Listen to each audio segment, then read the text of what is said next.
Hello, Sir Fernando. Kumusta po? Redman Toys Raymond here. So, ito sir, testingin lang natin yung unit na order nyo. The WE Beretta M92 Silver Airsoft Gas Blowback Pistol. Okay?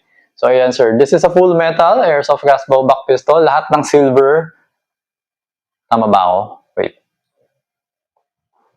Oh, lahat ng silver na nakikita nyo, it's metal. Okay?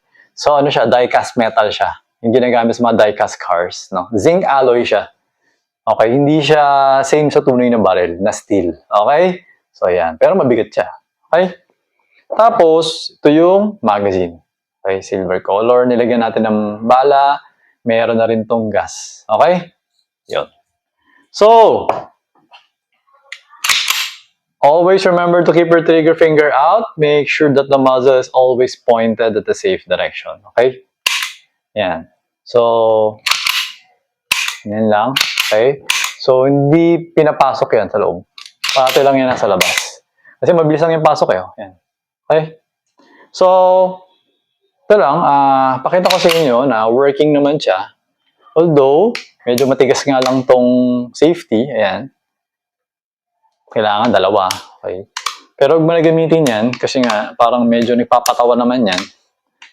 Kahit nasa tunay, nonsense naman yan kasi nga syempre matagal, mabagal siya. So kunwari, nilagay mo ng safe yan, biglang may threat, kinuha mo, imbis na ipuputok mo na lang doon sa threat para mapigilan mo siya, mag-a-unsafe ka pa. Nabarili ka na or nasaksak ka na, whatever. Nagets nyo? Kaya, yun nga yung dahilan kung bakit, kasi matagal na yung Beretta, di ba? Ngayon, yun yung dahilan kung bakit yung Glock walang mga ganunong safety. Yung Glock wala. Yung Glock, basically, yung sa may trigger lang, mayroong isang nakalawit na ganun.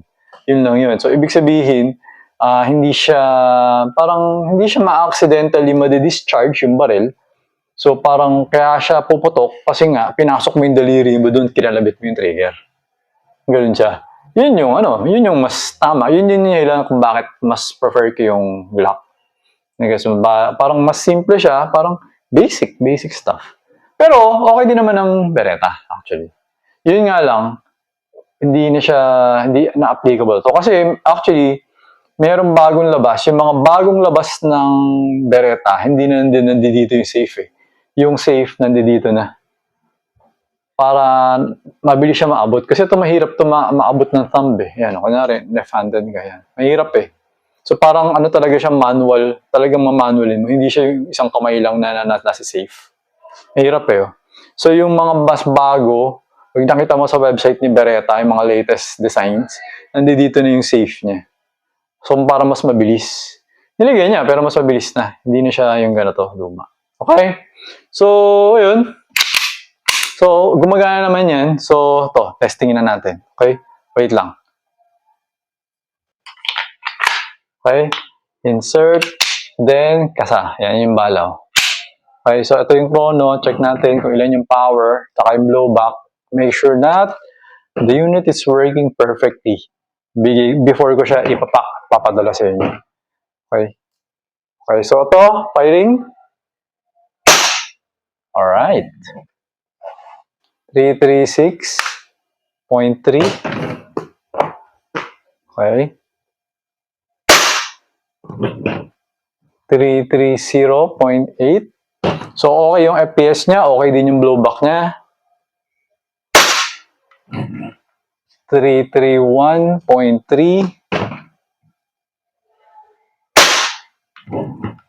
325.2.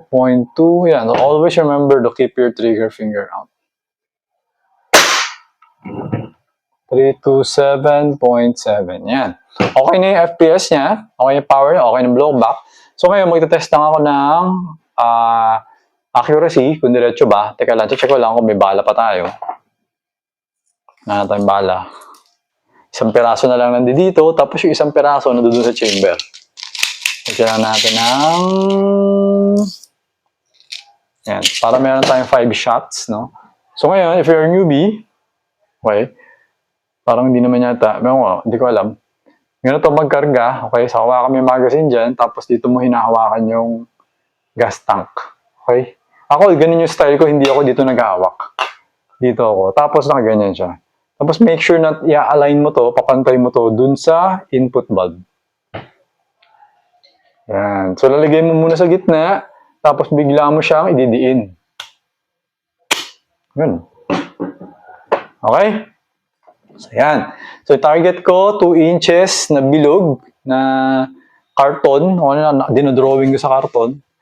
Tapos, ang distance ko dun sa target is 2.5 meters. Okay? So, firing. Ayan, check natin. Okay?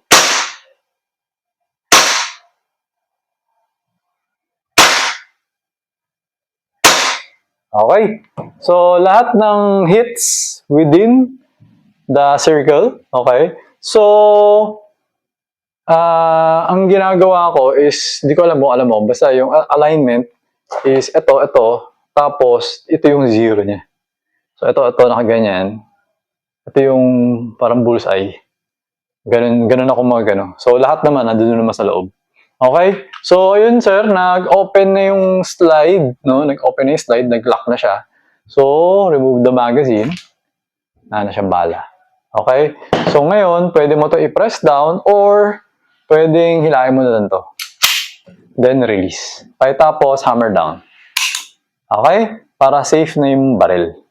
Ganun siya. Okay? So, ayan sir, Sir Fernando, okay na tong unit mo. So, I'm going to pack it na. And then, dadalhin ko na siya sa courier tomorrow. Okay? Para ma-deliver na siya sa inyo. Okay, sir? So, ayun, sir. Thank you for your order. Until next transaction po, always remember to stay safe, stay great, be good, and be thankful always. God bless po, sir. Bye-bye.